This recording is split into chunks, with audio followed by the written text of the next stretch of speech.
ನಮ್ ಕಷ್ಟಗಳನ್ನೆಲ್ಲ ಹೋಗ್ಸಕ್ಕೆ ಅಂತಾನೆ ಒಬ್ರು ತಾಯಿ. ಇದು ರಾಮಾಯಣದಲ್ಲಿ ಬರೋದೊಂದ್ ಪಾತ್ರ ಅಂತ ಹೇಳ್ದೆ. ಅವ್ರಿಗೆ ಆ ಶಾಪ ವಿಮೋಚನೆ ಯಾವಾಗ ಆಯ್ತು ಅಂತ ದೇವ್ರ ಪೂಜೆಗೆ ತಕೊಂಡಿದೀನಿ. ಯಾರಾರ ವಾಮಾಚಾರ ಮಾಡಿ ನೋಡಿ ಫ್ರೆಂಡ್ಸ್, ಮೀನುಗಳೆಲ್ಲ ಸಗದಾಗ ಆಟ ಆಡ್ತಾವೆ.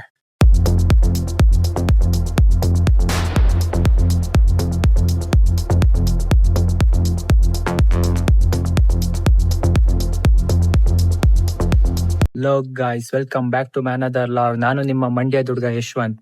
ಈ ನಿಮ್ಮ ಮಂಡ್ಯ ದುರ್ಗ ಇವತ್ತು ಎಲ್ಲಿಗೆ ಪಯಣ ಮಾಡ್ತಿದ್ದಾನೆ ಅಂದ್ರೆ, ನಮ್ಮೆಲ್ರಿಗೂ ರಾಮಾಯಣ ಗೊತ್ತೇ ಇದೆ. ಬಟ್ ಆ ರಾಮಾಯಣದಲ್ಲಿ ಒಂದು ಪುಟ್ಟ ಪಾತ್ರ ಬರುತ್ತೆ.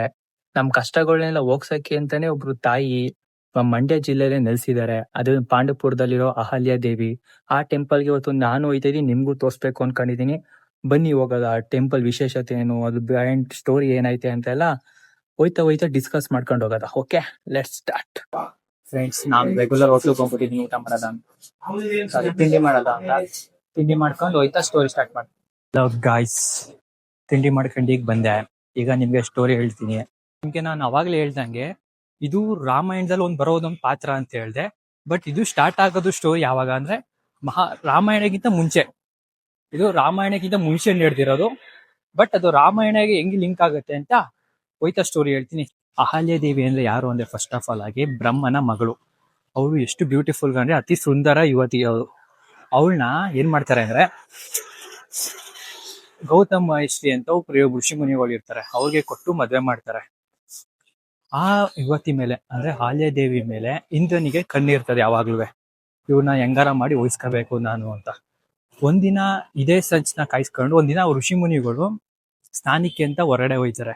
ಇಂದ್ರದೇವ ಏನ್ ಮಾಡ್ತಾನೆ, ಋಷಿ ಮುನಿಗಳ ತರಾನೇ ದೇಹನ ಬದಲಾಯಿಸ್ಕೊಂಡು ಯಾರ್ ಋಷಿ ಮುನಿಗಳು ಸ್ನಾನಕ್ಕೆ ಹೋಗಿರೋ ಟೈಮಲ್ಲಿ ಮನೆಗೆ ಬರ್ತಾನೆ. ಆ ಮನೆಗೆ ಹೋಗಿಯಾಗ ಅಹಲ್ಯ ದೇವಿ ಅವರು ಒರಿಜಿನಲ್ ಅಂದ್ರೆ ಗೌತಮ ಮಹರ್ಷಿನಿ ಅವರು ಅಂತ ಅನ್ಕೊಂಡು ಅವ್ರ ಜೊತೆ ಸೇರ್ಬಿಡ್ತಾರೆ. ಒರಿಜಿನಲ್ ಋಷಿ ಮುನಿಗಳು ಬಂದು ನೋಡ್ಬಿಡ್ತಾರೆ. ನೋಡಿದಾಗ ಅವ್ರಿಗೆ ಗೊತ್ತಾಗ್ಬಿಡುತ್ತೆ ಅಹಲ್ಯ ದೇವಿ ಸಂಬಂಧ ಇಟ್ಕೊಂಡ್ಬಿಟ್ಟಿದ್ದಾರೆ ಅಂತ ಅನ್ಬಿಟ್ಟು ಅವ್ರಿಗೂ ಮತ್ತೆ ಇಂದ್ರಿಗೂ ಇಬ್ರಿಗೂ ಸೇರಿಸಿ ಶಾಪ ಕೊಟ್ಬಿಡ್ತಾರೆ. ಏನಂತ ಶಾಪ ಕೊಡ್ತಾರೆ ಅಂದ್ರೆ, ನಮ್ಮ ಮನೆ ಮುಂದೆ ನೀವು ಎನಿ ಟೈಮ್ ಕಲ್ಲಾಗಿರು ಅಂತ ಅಂದ್ಬಿಟ್ಟು ಶಾಪ ಕೊಟ್ಬಿಡ್ತಾರೆ ಅಹಲ್ಯ ದೇವಿಗೆ. ಆ ಟೈಮಲ್ಲಿ ಅವರು ಶಾಪ ಆಗ್ಬಿಟ್ಟು ಕಲ್ಲಾಗ್ಬಿಡ್ತಾರೆ. ಅವ್ರಿಗೆ ಆ ಶಾಪ ವಿಮೋಚನೆ ಯಾವಾಗ ಆಯ್ತು ಅಂತ ಪಾಂಡವಪುರಕ್ಕೆ ಹೋಗ್ಬಿಟ್ಟು ಹೇಳ್ತೀನಿ. ಅಲ್ಲಿವರೆಗೂ ಬಾಯ್ ಫ್ರೆಂಡ್ಸ್. ಟೈಮು 7:30. ಎಷ್ಟು ಬಿಸಿಲೈತೆ ನೋಡಿ, ಆಗ್ಲೇ ಬೇವ್ತೋಯ್ತಾ ಇದೀನಿ ನಾನಂತೂ. ಕರ್ಮ, ಇದು ದೇವಸ್ಥಾನಕ್ಕೆ ತಗೋ ಅಷ್ಟೇ ಎಷ್ಟು ಬೇವ್ತಾಗಿರ್ತೀನೋ, ನನ್ ಮಕ್ಕ ಹೆಂಗ್ ಆಗೋಗಿರುತ್ತೋ ದೇವರಣೆ ಗೊತ್ತಿಲ್ಲ.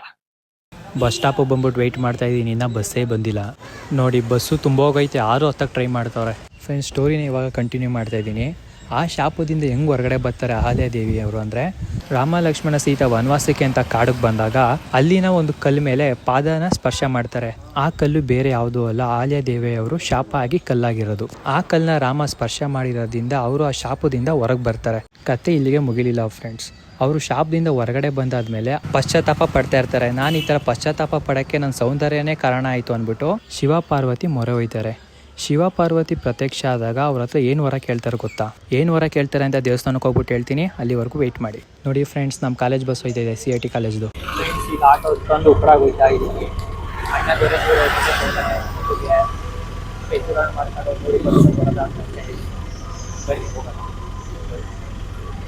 ಫ್ರೆಂಡ್ಸ್, ಟೆಂಪಲ್ ಹತ್ರಕ್ಕೆ ಬಂದಿದ್ದೀನಿ ನೋಡಿ. ದೇವ್ರ ಪೂಜೆಗೆ ತಗೊಂಡಿದ್ದೀನಿ. ದೇವಸ್ಥಾನದ ವಾತಾವರಣ ಒಳ್ಳೆ ಟೈಮಿಗೆ ಬಂದಿದ್ದೀನಿ, ಜನ ಜಾಸ್ತಿ ಇಲ್ಲ. ದೇವ್ರ ದರ್ಶನ ಮಾಡ್ಕೊಂಡು ಹೋಗೋದ. ಈ ಸೌಂದರ್ಯದಿಂದನೇ ನನಗೆ ಈ ತರ ಆಗಿರೋದು. ಆ ಕಾರಣದಿಂದ ನನಗೆ ಈ ಸೌಂದರ್ಯನೇ ಬೇಡ. ಅಂಡ್ ನಂತರ ಎಷ್ಟೊಂದು ಜನ ಕಷ್ಟದಲ್ಲಿದ್ದಾರೆ ಮತ್ತು ಎಷ್ಟು ಬಡ ಜನಗಳು ತುಂಬಾ ಕಷ್ಟಪಡ್ತಿದ್ದಾರೆ, ಅವ್ರಿಗೆ ನಾನು ಸಹಾಯ ಮಾಡೋಷ್ಟು ಶಕ್ತಿ ಕೊಡುವಂತ ವರ ಕೇಳ್ತಾರೆ.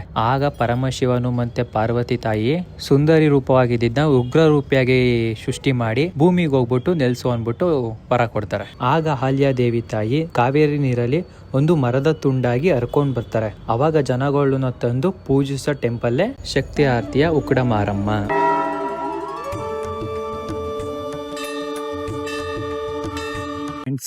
ದೇವ್ರ ದರ್ಶನ ಎಲ್ಲ ಆಯ್ತು, ನೋಡೋದಲ್ಲ ಹೆಂಗಿತ್ತು ಅಂತ. ಚೆನ್ನಾಗಿ ದೇವ್ರ ದರ್ಶನ ಆಯ್ತು. ಇಲ್ಲಿ ಕೌಲಿ ಹತ್ರ ಬಂದಿದ್ದೀನಿ, ತೋರಿಸ್ತೀನಿ.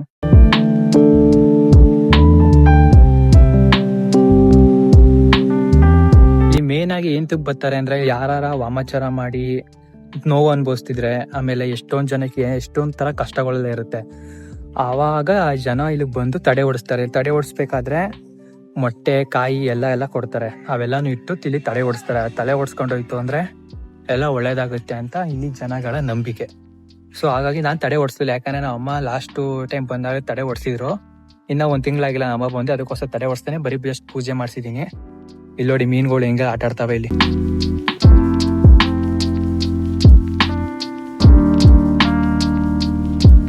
ನಾನು ದೇವ್ರ ದರ್ಶನ ತುಂಬಾ ಲೇಟ್ ಆಗುತ್ತೆ, ಜನ ಜಾಸ್ತಿ ಎಲ್ಲ ಇರ್ತಾರೆ ಅಂತ ಅನ್ಕ ಬಂದೆ. ಬಟ್ ಇಲ್ಲಿ ಜನ ಯಾರು ಜಾಸ್ತಿ ಇಲ್ಲ, ಯಾಕಂದ್ರೆ ನಾನು ಶನಿವಾರ ಬಂದಿದ್ದೀನಿ. ಜಾಸ್ತಿ ಜನ ಇಲ್ದಿರೋ ಕಾರಣಕ್ಕೆ ಆರಾಮಾಗಿ ದೇವ್ರ ದರ್ಶನ ಎಲ್ಲ ಚೆನ್ನಾಗಾಯ್ತು. ಒಂಥರ ದೇವ್ರ ನೋಡ್ತಿದ್ರೆ ಒಂಥರ ಸಂತೋಷ. ಈಗ ದೇವ್ರ ದರ್ಶನ ಆಯ್ತು, ಈಗ ನೆಕ್ಸ್ಟ್ ಎಲ್ಲಿ ಹೋಗ್ಬೇಕು ಅಂತ ಪ್ಲಾನ್ ಮಾಡ್ತೀನಿ. ಫ್ರೆಂಡ್ಸ್, ದೇವಸ್ಥಾನದ ಎದುರುಗಡೆನೆ ಅಲ್ಲೊಂದು ಕಾಣ್ತಾನೆವಲ್ಲ, ಆ ರೋಡಲ್ಲಿ ಒಂದು ಸುಬ್ರಹ್ಮಣ್ಯ ಸ್ವಾಮಿ ಟೆಂಪಲ್ ಕಾಣಿಸ್ತೈತೆ ನೋಡಿ. ಅಲ್ಗೆ ಹೋಗೋದ ಅನ್ಕೊಂಡಿದ್ದೀನಿ, ಬನ್ನಿ ಒಳಗೆ ಹೋಗಿದ್ ಬರೋದು.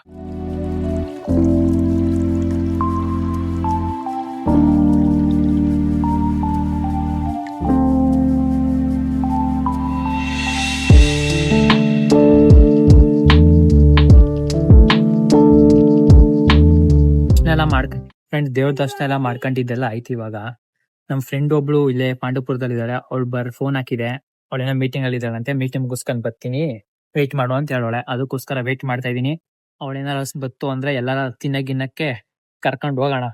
ಆಕ್ಚುಲಿ ಅವಳು ನಾನು ಮೀಟ್ ಮಾಡಿ ಕಾಲೇಜ್ ಮುಗ್ದಾದ್ಮೇಲಿಂದ ಮೀಟೇ ಮಾಡಿಲ್ಲ ಒಂದ್ಸಲಿನವೇ.